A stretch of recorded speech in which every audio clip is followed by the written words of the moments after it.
Asiriya yari yaduze hejuru rwose rero igihugu ca Rutura.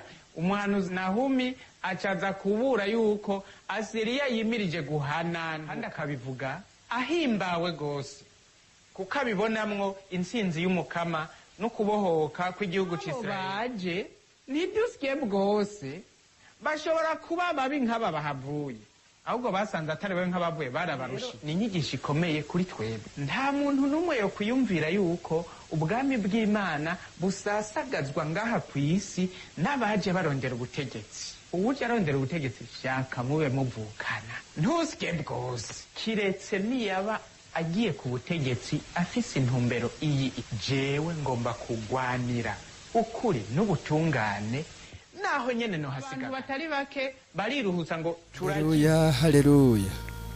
Imbuto n'ijambo ry'Imana, umuvye nawe ni Kristo. Umwemera wese azoramba myaka yose. Haleluya. Umuhanuzi Nahumi, turacari mu bahanuzi bo mu kinjana c'indwi. Nitwava kuri Nahumi turadutandukira Yeremiya, ari nawe apfundikira abahanuzi bo mu kinjana c'indwi. Musanzwe muzi ingene bigenda, dutangura kuvuga umuhanuzi n'igihe ciwe. Umuhanuzi yitwa Nahumi. Iryo zina Nahumi riva mu rindi zina bita Nehemiyahu, rivuga Imana iratanga uruhoza. Uyu rero Nahumi iryo zina rivuga uruhoza, no kuvuga uruhoza rw'Imana. Mu Gifaransa ni consolation canke réconfort. Uyu muhanuzi ntituzi se na nyina, ntituzi naho yavukiye, ahava. Mu gitabo banditse ngo ava ahitwa Elkoshite, mugabo aho hantu Elkoshite gushika abashakashatsi ntibaratora hariho, mugabo twimbira ko ari kuri iyi si y'abazima. Ibiboneka nuko ategerezwa kuba aturuka mu ntara ya Yuda, kubera yuko ubutumwa bwiwe yaburanguriye mu ntara ya Yuda. Aburangura kuva mwaka wa 616 gushika mu mwaka wa 612 mu ntara ya Yuda. Muri ico gihe igihugu ca Asiriya, tuvuze igihugu ntimwiyumvire ngo ni igihugu kimwe. Mu Gifaransa nivyo bita l'empire, tuvuge ko ari ubwami bwa Asiriya. Asiriya yari yiganziye ubundi buhugu bwose gushika n'aha haruguru yacu gatoyi mu Misiri. Umwami wa Asiriya niwe yahatwara. Cyari igihe rero Asiriya biboneka koko yiganje, yigaruriye isi yose, igakora ico ishaka. Ico gihe rero niho uyu muhanuzi Nahumi yaza gutangaza ko Asiriya izogesera. Ijambo bakoresha mu kuvuga ko izogesera ni ijambo, murabona iyo umuntu yaduze hejuru, fata ko waduze hejuru ku giti hejuru hanyuma ugakoroka. Mu Gifaransa bavyita chute. Murabona iyo umuntu yaduze akagera hejuru rwose, haba hasigaye iki? Hasigaye ko akoroka. Ico gihe rero Asiriya yari yaduze hejuru rwose rero igihugu ca Rutura.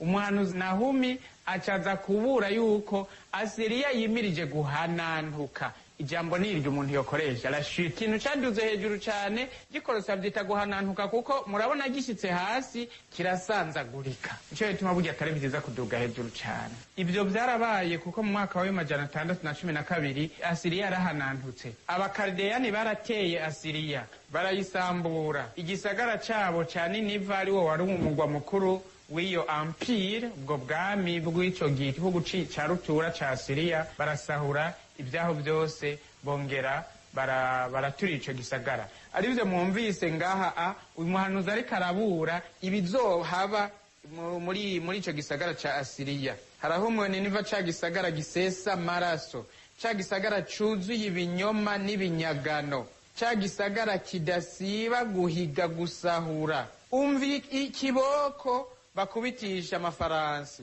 umubomborano w'imipira y'imikogote, amafaransi ariko ariruka, imikogote y'intambara irasimbagurika ku misozi, abagendera ku mafaransi bariruka mu ntambara, inkota zirayagayaga, amacumu araca ibibatsi. Ariko aravuga ibizoshikira Asiriya mu gihe kizohanantuka. Ibi byose amafaransi, aya macumu aca ibibatsi, inkota zikayangana, vuga ibyo abakaldeani bazokorera abanya-Asiriya. Nuko nyene vyagenze, kuko abakaldeani barabagwanyi bakomeye kandi batagira ikinya n'impuhwe namba. Mu gihe rero ivyo vyaba, murumva umuhanuzi yarabitangaje bitaraba, yarabibuye bitaraba, akabivuga nk'ubibona, kandi akabivuga ahimbawe rwose kuko abibonamwo intsinzi y'umukama no kubohoka kw'igihugu c'Isirayeli. Nico gituma abanza gutangaza iyi nkuru ngo ngiyi intumwa imenyesha inkuru nziza. Iyo ntumwa imenyesha inkuru nziza ninde? Ni wenyene.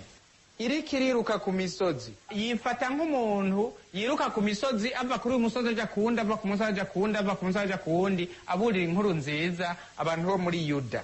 Himbaza iminsi mikuru yawe Yuda we, rangura ibyo waraganiye Imana. Umubisha ntazosubira guca muri wewe, yaratikiye akagirire, kuko umukama yagarukanye ubuninahazwa bwa Yakobo, akagarukana ubuninahazwa bw'Isirayeli. Nkako abasahuzi bari basahuye, bari baciye amashami y'imizabibu yabo, mugabo ntibazosubira kugaruka. Ariko aburira rero ntara ya Yuda kuyo mubisha, umubisha uyu musahuzi avuga ni Asiriya. Ariko atangaza ko Asiriya izogesera, izohanantuka. Mugabo ntibiraba vyabaye uyu muhanuzi Nahumi akiriho. Ariko abivuga nk'uwibona, kuko umuhanuzi nuwubona ibintu, arabona ibintu naho bizaba bitaraba, Imana ibimweretse. Nico gituma abura inkuru nziza, akaburira abanyisirayeli ko hagiye kuba uruhoza rw'uko abo babatwaza umukazo, babacinyiza, babasahura, babatoteza, bazohanantuka. Kandi ibyo akabivuga abivugana akanyamuneza, kuko Imana izoba yatsinze. Hariho rero abantu batari bake b'ico gihe, igihe intwaro ya ubwami bwa Asiriya bwahanantuka, baciye banezerwa cyane, bariruhutsa bati ashi, ubu rero turakize. Kuko iyi intwaro yacinyiza abantu, yakandamiza abantu, ihavuye abantu bariruhutsa, bakakirana akanyamuneza intwaro yindije. Mugabo abantu babona kure b'ico gihe ca Nahumi ntibaciye basya Bwose, bagira ati yego abanya Asiriya barahanantutse, none abo banyababiloni baje bobo bazoba baraberanda, ubwo ntibazogira nk'abo bahavuye. Basanze ahubwo aho kugira nk'abahavuye ibintu byarunyutse, kuko abanyababiloni murabizi, twarabivuze, abanyababiloni bari abantu méchant. Asiriya yo data byaragendeka. Murabona umwami Nabukodonozori afashe umwami Yoakimu wa Yuda, ingene yamuhanye. Abanyasiriya bo barafata abantu bakabatwara bakabagira imbohe. We si ibyo gusa, yarafashe nko muri Yuda, yafashe umwami mu kumutwara, amutwara munokoye amaso. Njanye n'uwamutwara akamutwara kw'imbohe mugaba kanura, kurinda kumunokora amaso. Nukuvuga abantu bazi ubwenge, naho Asiriya yari ihanantutse, ntibaciye basya Bwose ngo bagize ngo ngwemwe ngo tuye twashika. Oya, bagira ati nabo baje Ntidusye Bwose bashobora kuba babi nk'aba bahavuye, ahubwo basanze atari we nk'abavuye, barabarushije. Ibi rero ni inyigisho ikomeye kuri twebwe. Nta muntu n'umwe yo kwiyumvira yuko ubwami bw'Imana busasagazwa ngaha ku isi n'abaje barondera ubutegetsi. Uwuje arondera ubutegetsi, shaka mube muvukana, ntusye Bwose, kiretse niyaba agiye ku butegetsi afise intumbero iyi: jewe ngomba kugwanira ukuri n'ubutungane, naho nyene no hasiga gatwe. Niyo bafise iyo ntumbero, nashaka be Murundi, nashaka b'umuzungu, azokugirira akamaro. Mugabo atari uje avuga ati ngomba kugwanira ukuri n'ubutungane, naho nyene noba nzohasiga gatwe, akaba ari uje kwirondera ubutegetsi gusa, iteka n'amaronko vyiwe, naho abaso naho abanyoko, ntusye Bwose, kuko intumbero yiwe si neza yawe, intumbero yiwe ni neza yiwe. Umutware mwiza araba kure, akabona yaja, akabona niyo agomba gutwara abatwara. Birashobora gushika rero yuko usanga umutware atabona kure abona araha. Birashobora gushika ku mukondo gusa, uyo naho abatembagaje iyindi ntwaro ntaca kumarira, naho mwamuvukana, naho abaso canke nyoko, ntusye Bwose. Nahumi rero yaratangaje ibyo, kandi biraba. Abantu batari bake bariruhutsa ngo turakize. Abazi kwihweza ibintu n'ibindi bati nyabona ntimusye Bwose. Abanyababiloni baratembaga Asiri, none baje araberanda, ntibashobora kumera nkabo. Basanze ahubwo ububi bwabo busumba ubw'abambere. Ngibyo iby'igihe cy'umuhanuzi Nahumi.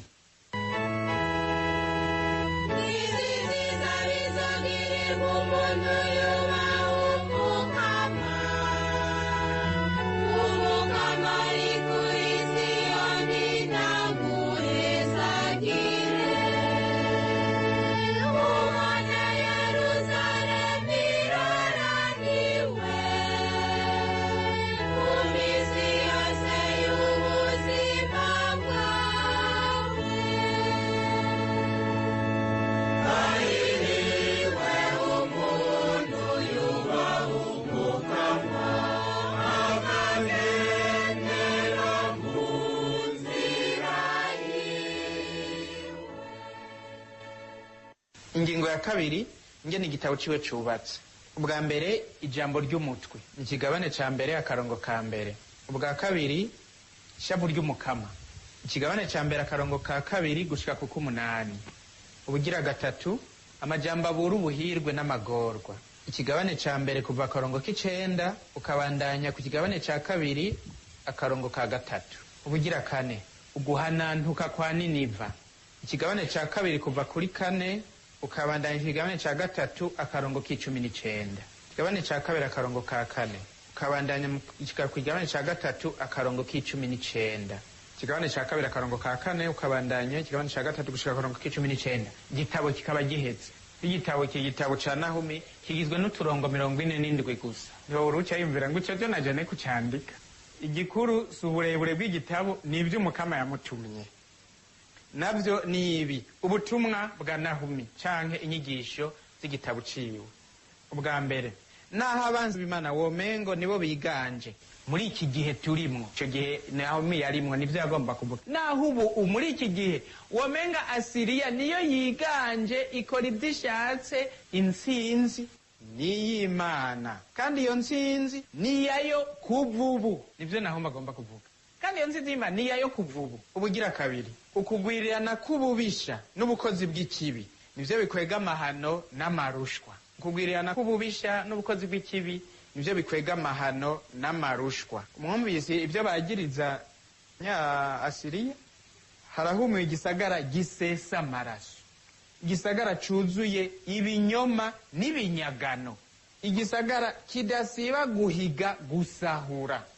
Uko kugwirirana k'ububisha n'ubukozi bw'ikibi nibyo bizokwegera Niniva amarushwa n'amahano abizotuma ihanantuka.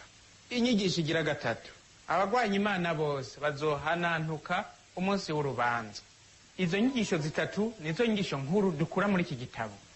Tuziroreshe ko rero, kuko umuhanuzi ivyo yabivuze abibwira igihugu. Mugabe vyashikiye igihugu vyose. Ibi bintu mubona dusoma mu bwuzure bw'Imana n'abantu vyose, haba mu bwuzure bwa kera haba muri bushasha, ushaka kumva insiguro yavyo gushika kure aravyiroresha. Kuko umuntu atavyiroresheje ko aguma bifata nk'ivyabaye kera canke nk'ibiraba abandi bantu, agahakwa kuza arabaza ngo uyo yoba ari wewe, kadata si wewe, none yoba ari jewe kana wewe si wewe, ariko nibandegantu. Vyose biratwerekeye naho abansi b'Imana womenga bariganje muri iki gihe. Imana niyo nyene intsinzi. Umuntu nk'ubu yoba ababajwe n'ingene yarenganijwe, n'ingene acinyizwa, n'ingene atotezwa, arashobora kwibaza ati ivyo bintu nivyo? Iyo ntsinzi y'Imana irihe none jewe ko ntayibona? Nibo batsinze nyabuna, bariko bararya nanje nshonje, barahimbawe nanje ngowe. Imana niyo nyene intsinzi uyu munsi. Mu kubizirikana ko ibintu byose kugira tubitegere turabira kuri Yezu. Kuri Yezu hariho igihe ubona kumenga vy'ukuri umwansi shetani ni waganje. Tubonye ingene Yezu muri wa murima wa Getsemani yishwe n'intuntu n'agahinda, umuntu yogira ati shetani yatsinze basi. Mugabo Imana ni nyene intsinzi, kuko Yezu naho nyene yaravise intuntu n'agahinda gushika havuga ngo dawe n'ivyaba bishoboka nkura kwa aya magorwa, uwaje gucungura abantu bose ubwoba bukamutekera. Kuko cyukuri yaragize ubwoba, kubesha yaragize ubwoba. Yesu yaragize ubwoba bwose, ubwoba bita mu gifaransa l'angoisse, no kuvuga hamwe umuntu umutima uhakwa kumuvamwo kubera ubwoba. Ivyamutera ubwoba ntavyo tuzi, kuko ivyo yari karabona ntavyo tuzi. Ariko aho intsinzi y'Imana iri nuko uyo mwana w'Imana atigeze ahemuka gushika avuga ati dawe ntibibuko jewe nshaka bibuko wonyene ushaka. Muri we rero Imana iratsinda kuko agira ati n'ivyaba bishoboka nkura kwa aya magogo, ariko ibyo nshaka ntibiba ari byo biba, ibyo wowe ushaka biba ari byo biba. Iyo ni intsinzi y'Imana, iyo ni intsinzi y'Imana. Muca mwumva rya jambo twahanuzi Habakuka ahereza ko mu kigabane ca kabiri ngo umuntu afise umutima ugoramye azohagwa, intungane nayo izotungwa no kugumya ibanga. Kuri uwo wese agumije ibanga Imana iratsinda. Ko Yezu yanse kumena ibanga muri iyo nyifato yiwe, uko kwemera kuguma mu ishaka ry'Imana, naho nyene afise ubwoba abona ibintu bimuraririye, Imana yaratsinze. Ntibyatenze kwibonekeza mu baje kumufata, kuko mu baje kumufata umwe Petero yaciye ugutwi, Yezu yaciye agutora gusubizako. Imana biragaragaje intsinzi yayo, naho nyene umwanzi shetani umenga muri ico gihe niwe afise controle ku bintu byose. Imana irerekana ko ariyo itsinda. Kubona umwe mu baje gufata Yezu bamuca ugutwi, uwo baje gufata akaba ari wenyene akiza uko gutwi, intsinzi y'Imana yaragaragaye. Ni ukuvuga naho abansi b'Imana womenga ubu muri iki gihe nibo bafite intsinzi n'inganji, intsinzi ni y'Imana. Iyo ntsinzi y'Imana Nahumi yiyerekanira kuko hariho abantu b'inzigamabanga, harimo Nahumi, kandi Imana ikabatuma kubwira igihugu cayo inkuru nziza y'uruhoza. Ntimugire ubwoba naho mubona umenga abo bansi banje nibo bafise inganji n'intsinzi n'ibyo wanje jewe Mukama ndazi ico ndiko ndategura, ndazi ico nzokora. Kumwe yatuma Habakuka ati ibyo ubona vyandike ubishire ku dupapuro bazoshobore kubisoma, nivyateba urabirorera, bitebe bitebuke bizoba. Kuki? Intsinzi ni gwanje. Nuko Imana yereka Yezu rero kumusaraba. Muravye Yezu kumusaraba ucumenga shitani yatsinze, ucumenga shitani yatsinze. Mbere abansi bamumanitse ngo yakijije abandi, niyimanure rero nawe turabe, niyikure kumusaraba nawe turabe, kuko yavuze ngo n'umwana w'Imana. Umwe mbere mu basuma aca nawe nyene aramutuka ngo erega nivyo ivyo bavuga nivyo, ngo niwikize udukize natwe. Uwundi ati sha nawe ntiwubaha Imana kandi upfuye rumwe nawe, ikizi shatweho turabye ivyo twakoze byose tuzizikira ukuri, ariko we ntacazira. Mukama niwe ashika mu bwami bwawe uranyibuka. Intsinzi y'Imana ikirigaragaza aho nyene, kandi Imana ibambwe ku musaraba. Uyu munsi nyene tuzoba turi kumwe mu paradizo. No kuvuga ingene Imana igaragaza intsinzi yayo si nkuko twe tuvyiyumva, si nkuko twe tuvyiyumviye. Aho nyene intsinzi y'Imana iragaragara mu bariko baravuga. Yezu amaze kubwira ngo uyu munsi nyene tuzoba turi kumwe nawe mu paradizo, bose baciye bakazibira, ntawasubiye kuvuga kuko Imana iragaragaza intsinzi yayo. Na wa musuma ariko aramutuka ntiyasubiye kuvuga, yaciye yigayira mu mutima. Twizeye yuko uwo munsi nawe nyene bari kumwe, kanatsinda ko yagize chance bakabambanwa na Yezu, ntiyari kugenda atacakuye. Intsinzi y'Imana iragaragaye gushikaho n'uwafashwe umunota wa nyuma yafashwe avuye kwiba, Imana imwinjiza mu paradizo, kuko Imana itsinda imisi yose mu gutsinda ikibi. Abantu hariho abiyumvira ko batsinze bakoze ikibi, Imana yo itsinda mu gutsinda ikibi. Murabona ubudasa, Imana itsinda mu gutsinda ikibi. Abantu nabo hariho abarondera intsinzi mu gukora ibibi mbere birengeje, ariko Imana yo itsinda mu gutsinda ikibi, ikagihanagura, igatangaza kandi igatsimbataza iciza. Intsinzi rero mu buzima rero tubishize mu buzima bw'umwe wese, mu buzima bw'iwawe urashobora kubona umenga intsinzi y'Imana ntayihari, ahubwo hari intsinzi y'abansi b'Imana. Sivyo, itegereze neza urabe, itegereze neza urabe, itegereze neza urabe intsinzi y'Imana, kuko akenshi abantu ikitubuza kubona neza turaba ibyo tubuze ntiturabe ibyo dufise. Utanguye kuraba ibyo ubuze ubona umenga umwansi yatsinze. Banza urabe ibyo ufise. N'uwaba udafise amaguru urafise amaboko, banza urabe ibyo ufise. N'uwaba utagira amaboko urafise amaguru, banza urabe ibyo ufise imbere kuraba ibyo ubuze. Urabe intsinzi y'Imana muri ibyo bintu ufise. Ni waba warakombowe ku karenganyo n'akadenderezo ugakugwa mu kazi ku kadenderezo, abansi b'Imana bagashobora kugukura mu kazi ugataha, urumva akazi ntakufise. Mugabo banza urabe ibyo ufise, banza urabe ingene Imana iseruka mu buzima bwawe uyu munsi. Mbega igituma utaragwara kwashiho ni iki? Mu bisanzwe umuntu adafise akazi ntaronke icyo arya, utarya nawe arabyimba amatama n'amaguru, imishatsi igahishira, akagwara kwaje. Ni iki? Raba intsinzi y'Imana iri kiregaragaza muri ubwo buryo. Hanyuma iyindi y'abo bantu bakudendereje, ibizobashikirana nabyo nge n'Imana izoca urubanza, ubirorere. Nivyateba birorere, bitebe bitebuke, bizoba. Kuko ni iby'ukuri Imana ntitsindwa na rimwe. Kandi iyi ni indi nyigisho twofatanya n'iki? Iyindi nyigisho twofatanya n'iyi nyigisho ya mbere ya Naho. Nukuri Imana nta kibi na kimwe ireka idahanaguye. Nta kibi na murumva agacumuro. Icyo gituma n'abantu beranda tuzi nka Jean Paul II imbere yuko asandaba yasize asabye ko mutakambira ku Mana ngo mugire ikigongo ku bicumuro byiwe byo. Agira Imana yasandavye ku munsi mukuru w'ikigongo c'Imana. Kanatsinda niwe yari yarawushinze, byari bikwiye ko apfa kuri uyo munsi nyene. Asaba ikigongwe. Asaba ikigongwe. Uyu musenyeri ntiyahaga. Murabona imyaka yamaze ari kuri sheze rurande. Acishura. Yaramaze imyaka myinshi kuko umuntu ari muri iyo situation. Vraiment ucumura biki? Ubu kiri kurishura. Ariko mu byo yanditse yarasabye ko twomusabira ikigongwe ku Mana. Kuki abo bantu bose barategera nta muntu n'umwe ashobora guseruka mu nyonga z'Imana adatyorowa kabikoze. Nta kibi na kimwe, nta gicumuro na kimwe, nta cyaha na kimwe Imana ihumiririza ko canke irengagiza ko ngo isasirireko. Byose bitegerezwa kuzimanganywa no kwishurwa. Nico gituma abantu bose mubona bakora ibibi, Imana izobaronderera uburyo bwo kuvyishura. Imana izobarondera uburyo bwo kuvyishura. Kandi muri abo jewe ndimwo, nawe urimo. Kuko nta numwe muri twebwe adacumura, adakora ikintu kibi. Hariho ibyo Imana iduha akaje kukwishura tukiri ngaha ku isi. Hari n'ibindi tuzishura mu purgatori kugira ngo duseruke imbere y'Imana atana kimwe twiyagiriza. Uramaze kubona iyo umuntu wamugiriye nabi ntushaka ko muhangana mu maso, ahubwo mbere mutubiranye ucutangura kugira isoni. Suko bimeze.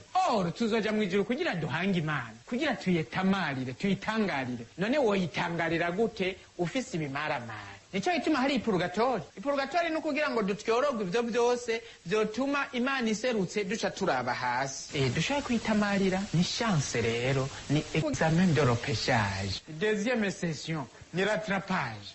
Purgatori ni rattrapage. Na karyo Imana iduha nta kibi rero na kimwe Imana irengagizako cyangwa isasirirako. Aucun mal ne peut passer inaperçu. Kandi Imana byose irabikurikirana gushika bizimanganye. Nico gituma ata muntu yofata ikibi nk'ibintu bisanzwe. Nico gituma abansi b'Imana tubona umenga bariko baratera imbere. Ni by'ukuri bazotegerezwa kwishura. Bazishura gute? Bazishura ryari? Ntavyonzi ntavyujo nivyateba tubirorere. Bitebe bitebutso. Ubugira kabiri ukugwirirana kububisha ngo nivyo bizana amahano n'amarushwa. Mwumvise ngaha ingene umuhanuzi Naho avuga ngo harahumiwe Niniva, ca gisagara gisesa amaraso, ca gisagara cuzuye ibinyoma n'ibinyagano, ca gisagara kidasiba guhiga gusahura. Kirahumiwe ico gisagara. Ko kugwirirana kububisha n'ubukozi bw'ikibi bizana amahano n'amarushwa. Dutegerezwa kumenya yuko ikibi cyose nkoze nkwegera amahano n'amarushwa. Wa mugabo, wa mugore, wa musore, wa mwigeme, wa mubyeyi, ntusesa amaraso, ntugasesa amaraso, ntugatunga iwawe ibinyagano, ntugatunga iwawe ibyaciye mu kinyoma, ntugatunge ibisahurano. Ni waba ubitunze menya neza Umukama nta kibi na kimwe asasirirako. Uzotegerezwa kuronka amahano n'amarushwa kugira wishure, kugira wishure. Ni waba utunze ibintu by'ibinyagano, ni waba utunze ibintu wacishije mu gusahura, ntugire ngo jewe ko ari umugabo wanje yabizanye Imana irabona ko vraiment naho ndiko ndabirya, Imana irabona ko sije nabizanye. Amahano n'amarushwa bizohera muri uwo mushishito nyene biriko birinjiramo. Ikibi gitereza gukwega amahano n'amarushwa mu nzi wawe, ntukakwegera amahano n'amarushwa. Jewe narabaye ahantu muri ingwano 1993 abantu basahura inka cyane. Hariho abasahura mugabe izo basahuye ntibigera bazishira na rimwe muzo batunze. Basaza ni kubera iki none? Inka wasahuye uzishize muzo utunze zose zica zihona. donko barazisahura bakazidandaza. Nta wasahura inka ngo ashire mu ziwe, yacadandaza. Uzishize mu zawe zose zisha zihona. Bariko barakora ububisha, mugabo barazi ko bikwega amahano n'amarushwa. Mu bisanzwe icyo batamenya nuko nubwo bubisha bukwegera umuvumo no kuri izo batunze, kandi byahavuye byigaragaza kuko hahavuye izo abasahura z'ubundi bwoko zaraheze, ziheze bacaza gusahura izaho basangiye ubwoko. Baramenyeye gusahura inka, bacaza gusahura izaho basangiye ubwoko, kuko nababwiye umuntu kure abona ari ngaha naho Muvukana naho musangiye izaho basangiye ibyo ntabiraba, ko kuri ikintu gihambaye ni ndayiwe niyabona. Nico gituma umuntu wese muri mwebwe yobazi yuko iwe afise ibisahurano, afise ibinyagano, afise ibyazanywe n'amaraso, amenye neza ko ibyo bintu bitegerezwa guhanantuka. Ryari gute ntavyo nzi ntavyuzi, bitebe bitebuke. So ngibyo ibyo twoshobora kuzirikana bihambaye gose mu buzima bwacu bw'iki gihe, umwe wese avyiroreshejeko. Ijambo ry'Imana si bya kera, ni ijambo ry'ubu, kandi Imana ivuga umwe wese abiravye mu buzima bwiwe hariho ibyo ashobora kubona.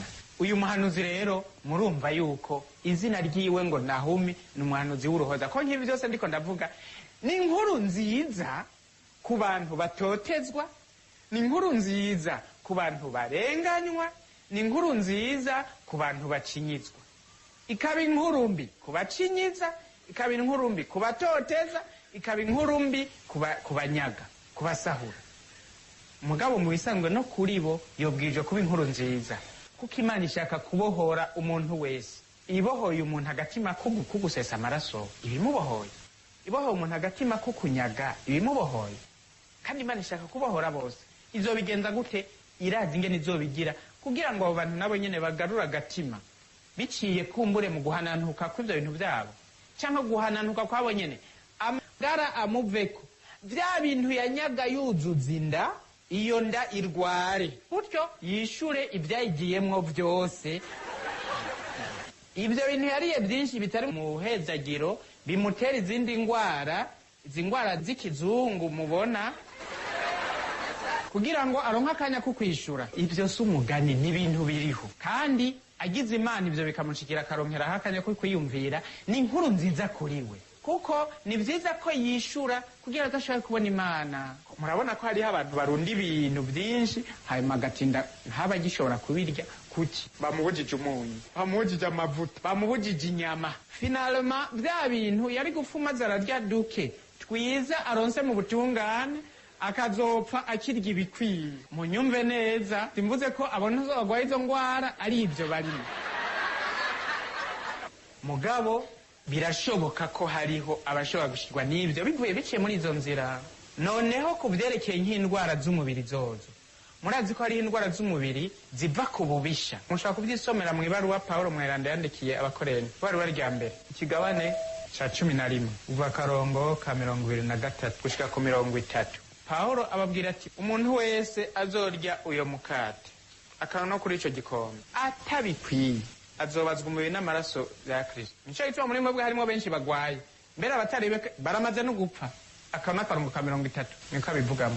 Nukuvuga umuntu azarasakirirako, nukuvuga aja gusangira ari muri izo nzira z'ububisha, aratinda akarwara, mbere no gupfa agapfa. Arwara iki? Arwara bene izo ngwara z'akayobera bahinga atawumenya n'ingene zovurwa, kuko aza ari kwegeramwo wenyene umuriro, amahano. Aba rero basesa amaraso naho umuyavuze, aba bantu batunze ibinyagano, aba bantu iwabo huzuye ibisahurano, mugabo bakagumaza barasangira kandi babirimwo. Abo bantu bitebe bitebuke bazogwara, mbere barashobora no gupfa. Kubera icyo Imana nta kibi na kimwe ireka ngo kirengane. Ikibi cyose teza kugize imanganya. Nicyo gituma tubwirizwa mu buzima bwacu kwihatira kubaberanda, kwihatira kubaberanda. Rya duke uryame kare. Murabona ko muri imyaka abantu benshi bidogera ubukene bwarengeje. Hariho ababivuga ari byo, hari n'abandi babivuga kubera inambu ya byinshi. Ubivuga wese no bavuga ko hariho ubukene, n'ivyaba ari byo n'ivyiza. Mugabo banza usuzume ubwo by'ukuri utugutunga ku munsi ntatwufise, cyangwa ushaka kurya byinshi, cyane nukubona abandi bafise ibi. Birashoboka ko hariho ababuze n'ibikenewe, birashoboka. Mugabo Imana yaratwibagiye. Imbere ya byose rero, imbere yo kuraba ibyo, tubanze turaba ingene twitunganije imbere y'Imana, kuko turazi neza ko Imana idashobora kureka na rimwe umuntu w'intungane ngo apfe apfapfane abura ibyo akeneye. Ntibishoboka. Wewe wabura umubyeyi, umwana wawe akazingamikwa n'amapfa, uri umubyeyi ufise byose ukabyemera. Imana nayo ifise byose. Ishobora no guha itegeko umuntu wewe atacu ufise akakuzanira ibintu utazi niyo bivuye. Wewe uri umubyeyi, washaka kwemera ko umwana wawe azingamikwa n'inzara, akagumwumwa, akagwisari, ufise byose. Imana nayo ifise byose. Kuko ntimwibaze ngo ibi byose dufise mu mifuko no mu masakoshi, Imana nibyayo. Hari n'abanga kubitanga ikabagotora bikarya abasigaye. Byose nibyayo. Naho wowe uri umukene, Imana igusaba ni iki? Umuntu afise umutima ugoramye azohasiga agahanga. Umuntu w'intungane nawe azotungwa no kugumya ibanga. Gumya ibanga n'utubwoko kubera inda.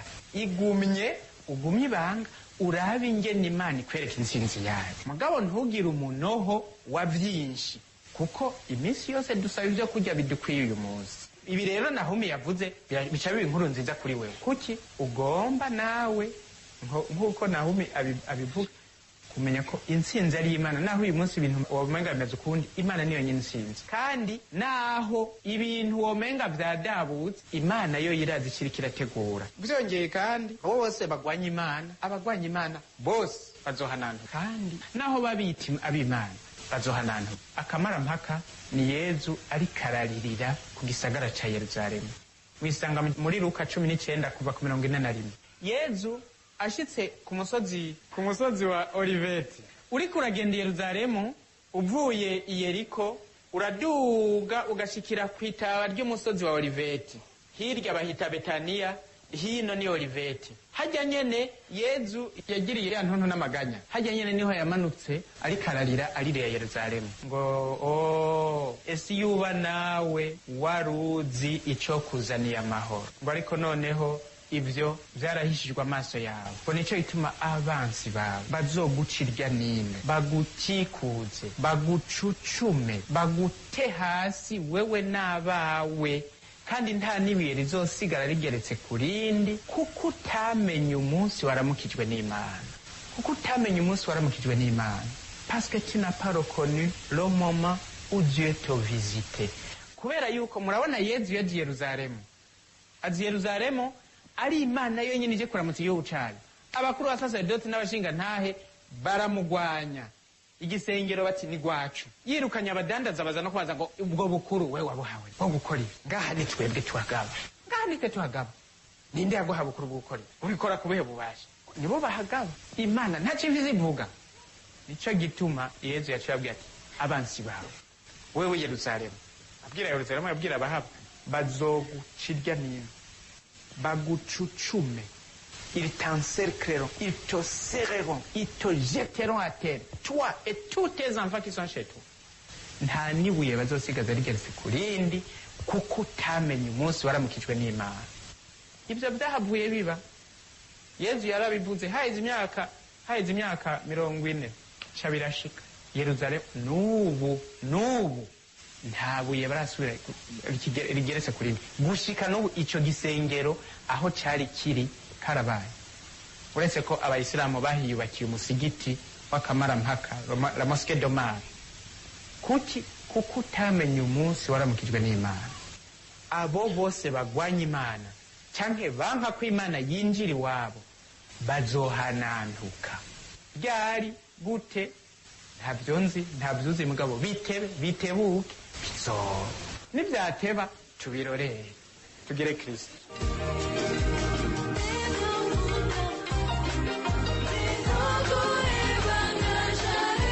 Muhejeje kumviriza ikiganiro c'inyigisho za Bibiliya mutegurirwa kandi mugashikirizwa na Radio Maria Burundi.